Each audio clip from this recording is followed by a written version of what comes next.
Welcome to the Coaching Coordinator Podcast and week 2 of our adjustments series. And this week we're going to focus on the idea of define and refine.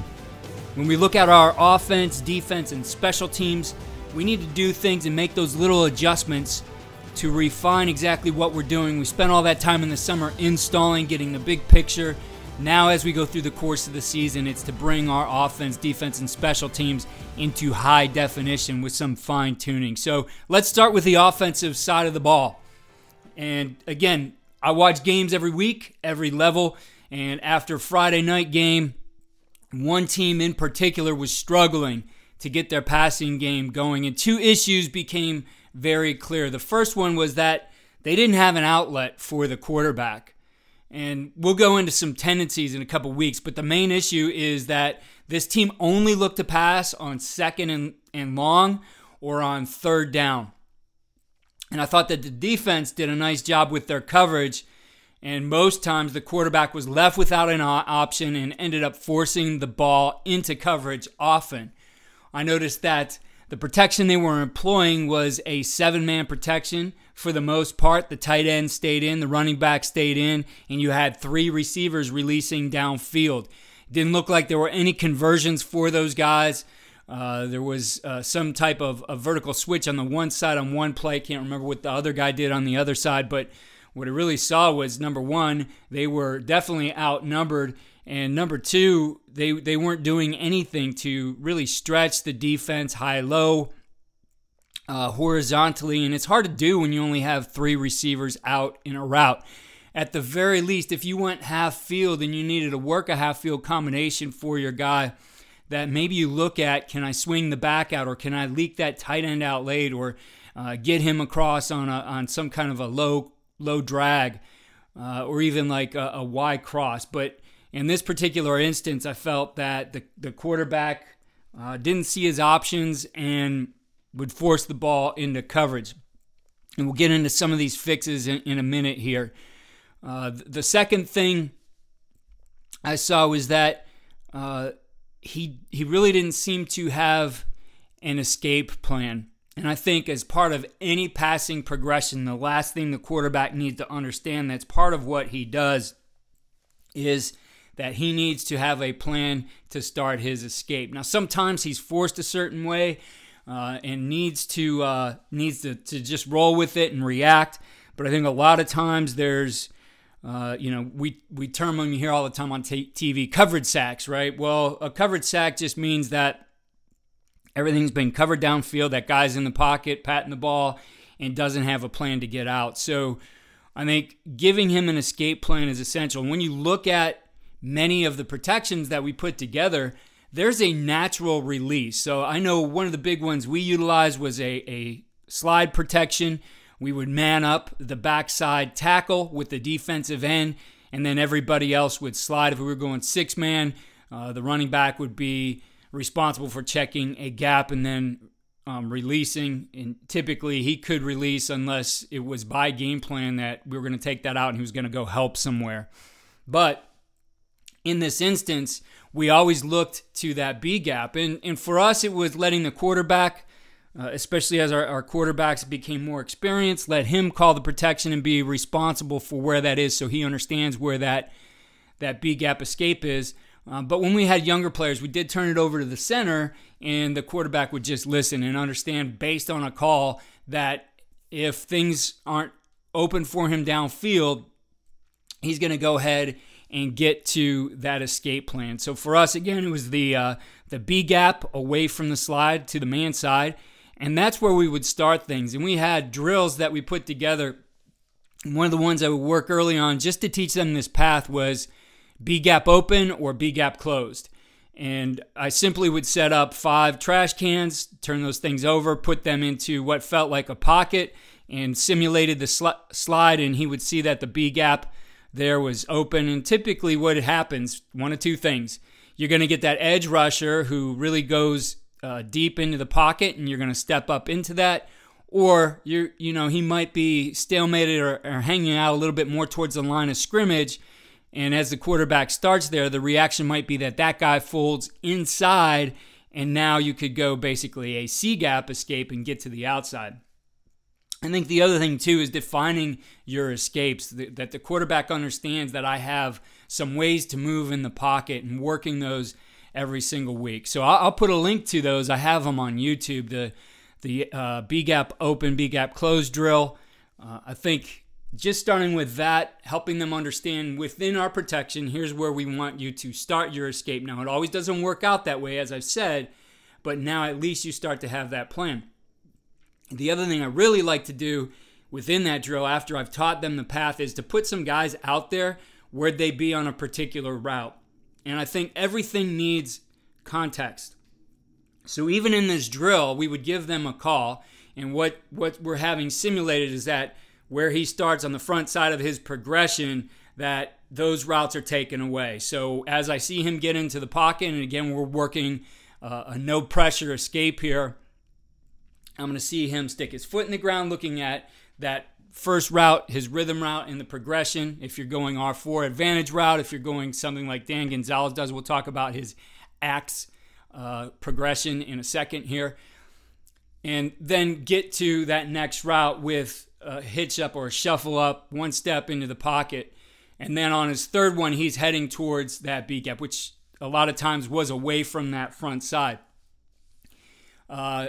With that, we like to have routes coming into his vision on the backside. So again, something I learned from Dan Gonzalez, he liked initially, he would call it basic, and it was 2 digs that he was bringing into the vision of the quarterback. I also like a dig with a shallow in route here, and the back then could check out and release to the outside. So now as the quarterback's escaping, he sees some routes available to him within his progression. And so we would just put guys out there simulating the different points, whether it was a dig and an in route, etc., where the quarterback can step up, and we'd have a guy raise his hand so the quarterback then triggers that throw, right? We want him to maintain his status as a passer as he's working all the way up to the line of scrimmage before he tucks that ball and runs. So the next thing I did mention was having an operating system. And I mentioned Dan Gonzalez's axe. I mentioned R4, which is Dubmatics put together. And kind of where we progressed to is we had a little bit of a hybrid of both of those things with the way that we had it. Really liked what Dan calls the third fix. So let's go over Dan's operating system. And so axe stands for advantage, concept, third fix, and scramble. And an advantage route is one that will begin the progression and typically be hit on the last step of the drop. And these time up with route breaks as well. So if you're looking at this in terms of where this is going to break, how many steps, typically this is a 7-step in breaking route and a 6-step outbreaking route on the corner. And that times up, if it were to be a deeper route, like you were working double post, that would go 2 more steps. So you're looking at that advantage route first. It's the one you're going to hit on the last step of the drop. If you're timing those up and using, I think it originated with Homer Smith, the timing progression, and I know Dan and Dub use it as well, that's going to hit at about 1.8 to 2.0 seconds. You're getting the ball out quick with those. The C in axe stands for concept. And the QB in this system that Dan's put together typically has 2 routes that work in a combination, and we'll keep it simple, like a curl flat, which is going to have a certain type of read. And in this case, it'd be a key defender. So you would look at your advantage route in this, and for a lot of times, if you're working curl flat, it's usually some kind of spot over the middle of the ball that the quarterback can get out right away, and then he goes to that key defender. Again, moving your feet, moving your eyes and feet through the progression. The T is for what he calls third fix that I mentioned before, and that's bringing routes into the quarterback vision. They're more of the backside combos. They allowed the quarterback to move his eyes and feet to a different part of the field and have 2 more options coming into his vision. So as I mentioned, like a dig and a 5-yard in. And the S stands for scramble. And again, that's that QB escape plan. You want him to understand that if you don't like what's downfield, it's okay to throw a check down if you have that built in, or run. And I think a lot of times quarterbacks, especially young ones, think that they have to throw the ball on every down, especially forcing it on third down. And you want to think about what's better, an interception at 15 yards or the opportunity to line up and punt the ball and knock it 35 to 40 yards down the field. So again, for him, we'd always tell him to maintain our option to kick the football, right? Don't turn it over in those situations. Don't force it. Scramble, pick up what you can. And a lot of times, if you have those guys dropping deep into coverage, especially if it's man coverage, you're going to have some room to run. So you definitely want to work some of those. And if you haven't worked it yet, I think it's a good time to do that. So in addition to that, and I wish I had some video on it, but we would run weekly, and usually on Mondays, a scramble drill against our defense. And I would instruct the quarterback to have, 3 to 4 movements that he was going to do in the pocket, usually 3 moves. Now, sometimes I would tell him to throw, to look at a certain pass. So if I was using Dan Gonzalez's axe, I might say advantage, A gap, B gap, right? So what that tells him is if he's taking his drop, sticks his foot in the ground, if he has the advantage route in this scramble drill to go ahead and throw it. The next thing would be, I said A gap, so he's going to take an A gap movement up into the pocket, and I would stand there and direct him on that. So he's taking the snap on the ball, he looks for the rhythm, he looks to me, I point him right or left. All right, after that, then I'm going to point to the B gap I want him to go to, and he's going to start right there and continue and work his scramble. So as he gets to the B gap, he's certainly looking to maybe get to that third fix, throw some of those routes that are coming into him. And if he doesn't see them, doesn't get the check down, now we would tell him don't cross the line and run at this point. Keep the drill going, so turn it into a C gap or a D gap where he's going to step up. It's not there. He has to get around and continue on the move to find his throw. Now, obviously, we're going to give a play on every single one, right? You, again, want that context.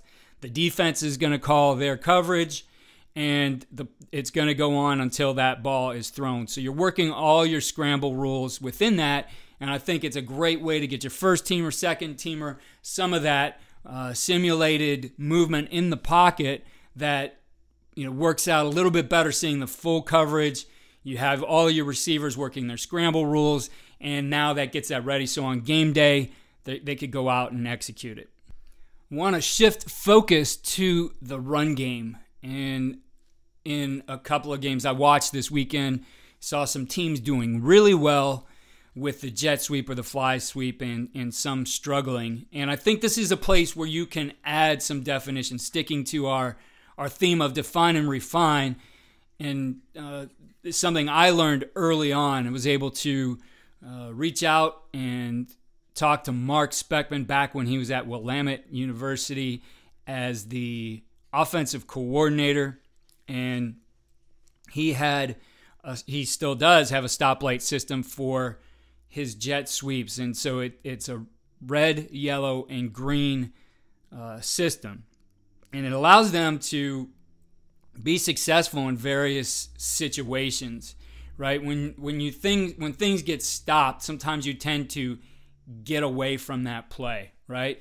And Coach Speckman, really believing in the fly sweep, says we're going to sweep and then we're going to sweep some more, right? He's going to stick with the sweep and get that established because it's going to make everything open up. Much like teams who run the outside zone or the stretch play are really going to get that as their starting point because it's going to really start to distort the defense. So he uses, as I said, the stoplight system. So the green light sweep for him is one that's going to get outside. Green means we're going to get to that perimeter. We're going to block it up in a way that we should be able to get to the ball to the outside. Now, the yellow light sweep is one that's going to read the block of the tight end a little bit more, right? He's going to read that last man on the line of scrimmage, much like an outside zone version of the play, tighter aim point than the green light sweep. And the goal is to, for the tight end, let's reach the defender, let's get the ball outside. But the tight end can run and continue to try to reach him, tip him out later, turn it into a kick-out block. But the coaching points then for the sweeper became see the butt, cut it up. When in doubt, take it out, right? So now it's more of the play that I need to read this last man on the line of scrimmage. This isn't automatically getting outside. And now that running back and the tight end know that we're going to make this right. And then the red light sweep for him is a cut it up. So when you have that team that's really trying to leverage you to the outside, you can tag it as a red light, or he would just tag it with the colors. And the tight end or the blocker assigned to that end man on line of scrimmage is kicking him out, and the sweeper is getting up inside of that block. You see many of the NFL teams use this variation with a tight end or a flex tight end. And again, as I said, it's much like that outside zone cut made upfield by the back, right? So that play is going to stretch to the edge, he's going to stick his foot in the ground and get vertical. So when you have a defense that's flowing hard to stop the sweep, it gives you that inside lane, and this is a good adjustment for it there. So think about that definition. Can you tag your sweeps in order to, 1, go green light, get it outside. Number 2, read that end man on the line of scrimmage in yellow. Or number 3, cut it up like in red. And I think that's something, as you develop that, I think the definition that it'll give you is something that continues if you're a jet sweep team to really keep that play effective for you. You want that to get going, so it opens up other things as well.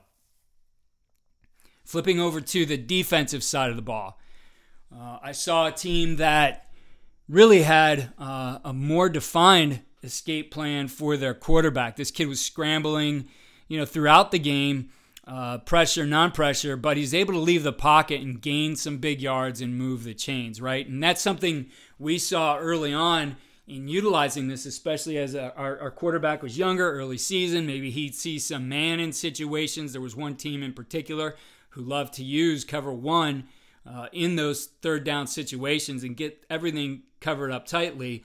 And he rushed for like 70 yards that game just on his B-gap escapes. Non-pressure escapes, didn't like what he saw downfield, coverage was tight, and he took that ball right through the B-gap and gained a lot of yards for us. So how do you stop it on defense? If you have that team that has that scrambler, you watch teams in the NFL, you see guys like Lamar Jackson, man, that guy can make you hurt with his legs, right? Not everything has to go all the way down the field. So you need to have, obviously, a good contain rush, but now as that guy's forced to step up into the pocket and get to the inside, you have to have a player in there as well. So you would utilize a spy. Some teams call it a rat. And the idea is that you're having somebody assigned specifically to the quarterback to make that tackle as he starts to leave the pocket, right? He's got to be there to make the play. This was one we'd see from a few different people in our conference. We would use it as well. We liked it in 2-man. We would just call rat 2-man, and we have that guy on the quarterback. Typically, if you're doing it from 2 interior linebackers, one guy is going to take the back out of the backfield, whichever way he goes, and then the other guy is left to spy on the quarterback. So as you're looking at this, if you are facing that team that you start to see that guy, man, this guy really scrambles quite a bit, you might want to think about tagging a spy into your coverage, somebody who is responsible for them. And I'll put a couple examples in our show notes. One from Brandon Jacobson, who's the defensive coordinator at Heidelberg University, and he explains their cover 1 spy, which he likes on their money downs, and the other is Nick Davis, who's the defensive coordinator at Ottawa University, and gives an example of his 2-man spy there. Getting into the special teams side of things, the one thing that came up is something that stuck out to me, a missed opportunity, something that could use an adjustment that maybe down the line this team will be able to block some punts by allowing their player to have some variation. So when we think about how we teach punt block, a lot of times we're going in hands low, out in front of us, extending those hands through the block point. And if you get through clean, that's a good technique, right? It's a surefire way to be able to block that punt. But something I picked up from Brian Mason as I moderated all these clinics this offseason, he's the special teams coordinator for Cincinnati, and he talks about getting long and getting one hand out there, right? If you think about this principle, and taught it before with offensive line. I've taught it with defensive line. The concept is that one arm is longer than two. And think of it this way for a visual. If you don't understand what I'm saying, go stand in front of a wall and reach out and get far enough away so that with two hands, you can put your fingertips on that wall. All right, so those two arms right there have a limited distance out in front of you. Now I want you to take and just turn your body and put one arm out, and you're going to see that you could probably put your palm on the wall or even have a little bit of bend in your elbow there. And that's the idea, that one arm is longer than two.